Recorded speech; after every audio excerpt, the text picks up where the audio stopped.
صدق الله العظيم وصدق رسوله الكريم ونحن على ذلك من الشاهدين والشاكرين والحمد لله رب العالمين. پیارے آقا صلی اللہ علیہ وسلم کے پیارے دیوانوں خطبہ مسنونہ کے بعد دعائے یعنی پڑھی. آئیے پہلے جی لگا کر ہم سب آقا مولا حضور کارگاہ مدینہ سرور راحت الرسینہ حضور نبی الشفا محمد مصطفیٰ صلی اللہ علیہ وسلم کی بارگاہ میں درود شریف کا نذرانہ پیش کریں. اللہم صل علی سیدنا سفینا حبیبنا مولانا نبینا محمد وبارک وسلم. صلاۃ و سلام علیک یا حبیب اللہ رسول صلی اللہ تعالی علیہ وسلم. شاہ است حسین بادشاہ است حسین دین است حسین دین فنا است حسین سردار مدار در دست یزید حقا کے بنا الہ الہ شاہ است حسین. یہ شعر ہند الولی حضرت خواجہ غریب نواز اجمیری رحمۃ اللہ علیہ کا لکھا ہوا ہے. عزیزان محترم، یہ محرم الحرام کا مہینہ آج محرم الحرام کی 3 تاریخ ہے. بڑا پاکیزہ مہینہ ہے. اس مہینے کی جو عظمت ہے ہمیں معلوم بھی ہے، ہمیں اسے یاد رکھنا چاہیے. سب سے پہلے میں یہ کہوں کہ اس بار ہر سال کی طرح اس بار بھی حکومت کی طرف سے محرم الحرام کو منانے کا شانتی سے جو آرڈر ہے کہ جس طرح سے بھیڑ بھاڑ نہ ہو جلوس نہیں اٹھانا ہے، ہمیں حکومت کی باتوں کو بھی ماننا بھی ضروری ہے تاکہ حکومت ظاہر ہے کہ ہماری بہتری کے لیے ہوگا، تو ہمیں حکومت کی باتوں کو مانتے ہوئے اپنے کاموں کو کرنا ہے. اور محرم الحرام جو مہینہ ہے اس میں آپ کو ایک بات میں بتاؤں، وہ آیت جو پڑھی میں اس پہ کچھ تفصیلہ کر. اس سے قبل ہمارے یہاں جھنڈا نکلتا ہے جسے ہم سدا کہتے ہیں، علم کہتے ہیں. تو کچھ لوگ سمجھتے ہیں کہ محرم سے کیا تعلق ہے، اس کا محرم سے کیا مطلب ہے. تو محرم ایک الگ چیز ہے. محرم کا مہینہ امام حسین کی شہادت سے پہلے بھی آتا ہے، اور آنے والا جمعہ 10 محرم ہوگا.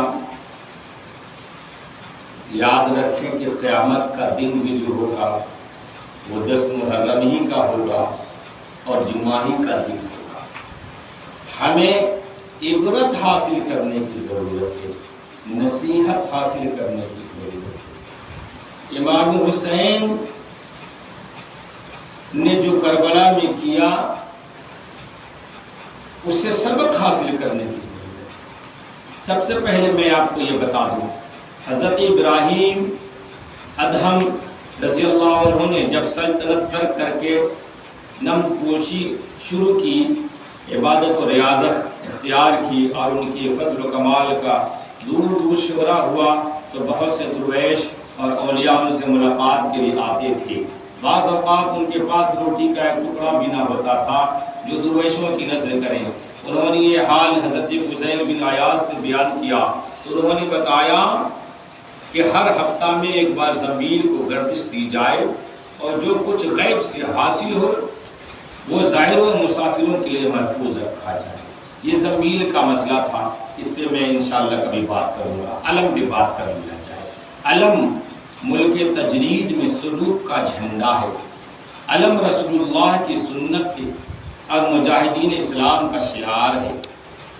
بہت سے لوگ محرم کو سمجھ کر کے کہ یہ محرم سے مناسبت رکھتا ہے، علم نکالتے ہیں، کچھ کہتے ہیں غلط ہے، کچھ کہتے ہیں صحیح ہے، طرح طرح کی باتیں، کچھ علم والے بھی کچھ غیر علم والے بھی اس میں سمجھنے کی کوشش نہیں کرتے، کوئی کفر کہہ دیتا ہے، کوئی حرام کہہ دیتا ہے۔ ایسے جملوں سے بچنے کی ضرورت ہے۔ بات اگر تھوڑی سی ہے تو بہت زیادہ نہیں بڑھانا چاہیے۔ تو میں نے علم کی بات کی، تو اسلام کا شعار ہے شاہان روزگار اپنی حشمت و دعویٰ ملکیت کے لیے جھنڈا نصب کرتے تھے، اور یہ شرعاً جائز ہے۔ یہ کتاب جو میں پڑھ رہا ہوں لطائف اشرفی مخدوم اشرف کے مرید حضرت شیخ العارفین حضرت نظام یمنی رحمۃ اللہ علیہ کی لکھی ہوئی ہے۔ اس کتاب کے بارے میں کبھی آپ سنیں گے۔ لطائف اشرفی کا میں یہ تھوڑی سی جو ہے عبارت ان کی پڑھنے کی کوشش کر رہا ہوں۔ جب دنیاوی بادشاہوں کو جھنڈا نصب کرنا جائز ہے تو فقراء کو بطریق اعلیٰ اپنی دولت و نعمت ظاہر کرنے کے لیے علم نصب جائز ہونا چاہیے۔ حضرت رسول علیہ السلام جب خیبر کی طرف متوجہ ہوئے تو اپنا جھنڈا حضرت علی کی سپرد کیا تھا۔ حضرت علی مولا علی رضی اللہ تعالیٰ عنہ کہتے تھے کہ خدا کی قسم میں نے خیبر کا دروازہ اپنی طاقت سے نہیں توڑا، بلکہ مجھ کو ملکوت سے تائید تھی۔ اسی بنا پر بعض سادات اپنی میراث سمجھ کر علم رکھتے ہیں۔ سید اشرف رحمۃ اللہ علیہ کو نجف اشرف میں سید رضی الدین وغیرہ نقیبوں نے جھنڈا رکھنے کی اجازت دی تھی اور سند دی تھی۔ مخدوم جہانیہ سید جلال الدین بخاری رضی اللہ عنہ نے شہدا خانوادوں کی اجازت حضرت سیدنا امیر کبیر سلطان مخدوم سید اشرف جہانگیر سمنانی رضی اللہ تعالیٰ عنہ کی عنایت فرمائی تھی، اور ان سب سے اشغال و اذکار و معمولات کے علاوہ علم رکھنے کی اجازت بھی دی تھی۔ عزیزان محترم، یہ علم کی بات کی اور میں نے یہ آیت پڑھی تو علم کے بارے میں بھی جان گئے کہ یہ کیا چیز ہے۔ ایسا نہیں ہے کہ جس نے اٹھا لیا اس نے دین کو قائم کر دیا، اور جس نے نہیں اٹھایا اس نے دین کو برباد کر دیا، ایسا بھی نہیں۔ میں نے آیت پڑھی انما یرید اللہ لیذہب عنکم الرجس اہل البیت ویطہرکم تطہیرا۔ اللہ تعالیٰ اس آیت میں ارشاد فرماتا ہے اللہ تو یہی چاہتا ہے اے نبی کے گھر والوں کہ تم سے ہر ناپاکی دور فرما دے اور تمہیں پاک کر کے خوب ستھرا کر دے۔ وَاذْكُرْنَ مَا يُتْلَىٰ فِي بُيُوتِكُنَّ مِنْ آیَاتِ اللَّهِ وَالْحِکْمَةِ إِنَّ اللَّهَ كَانَ لَطِیفًا خَبِیرًا۔ اور یاد کرو جو تمہارے گھروں میں پڑھی جاتی ہیں اللہ کی آیتیں اور حکمت، بے شک اللہ ہر باریکی جانتا خبردار ہے۔ عزیزان محترم، میں نے یہ آیت پڑھ دی، یہ اہل بیت کی شان میں آیت نازل ہوئی ہے۔ اہل بیت کون ہیں؟ اللہ کے رسول صلی اللہ علیہ وسلم کے ازواج مولا علی، امام حسین، حسنین کریمین، ان کی اولادیں۔ تو میں اس تفسیر میں ایک بات کہنے کے لیے جو میں نے بات کہی ہے کہ امام حسین رضی اللہ تعالیٰ عنہ کی مناسبت سے جو تعلق رکھتے ہیں نسبی ان کا زیادہ فریضہ بنتا ہے، اور جو نسبتی ہیں ان کا بھی فریضہ بنتا ہے۔ امام حسین کے کربلا میں شہید ہونے کے مقصد کو سمجھنے اور اس حساب سے اپنی زندگی گزارنے کی کوشش کریں۔ سب سے پہلے تو آج معاشرے میں ایک چیز دیکھا ہوگا، ایک تو جمعہ کا وقت ہے، جمعے کے کم وقت میں بات کہیں بھی نہیں جا سکتی، وقت کا بھی خیال، اور ہمارے معاشرے میں لوگ جو ہے بعد میں آنے کے عادی ہیں کہ خطبے کے وقت آتے ہیں، اور خطبے کے وقت آتے ہیں تو بات کون سی کہی جائے کون سی نہ کہی جائے۔ المختصر لباس، ایک لباس پہ بات کر، ہمارا لباس کیا ہے، انسانوں کا فرض کتنا ہے، تو جان لو کہ مرد کا لباس جو ہے فرض ناف سے لے کر کے ٹخنے تک ہے، ٹکنے کے اوپر ٹکنا چھپنا نہیں چاہیے، یہ فرض ہے، اتنا چھپانا ہر مرد کو فرض ہے، اور عورت کے لیے سوائے ہتھیلی اور چہرے کے سب کچھ چھپانا فرض ہے۔ اب اس فرضیت میں سے تھوڑا سا بھی کمی کرتا ہے تو اللہ کی ناراضگی کا سبب بنتا ہے۔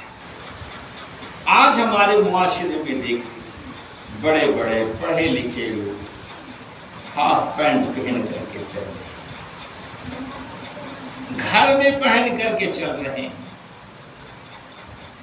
ارے یار، اگر کرتا نہیں پہنو گے، گنجی نہیں پہنو گے، کوئی بات نہیں ہے، صرف لنگی پر اگر زندگی کاٹ دو تو بھی فرض ادا ہو جا رہا ہے۔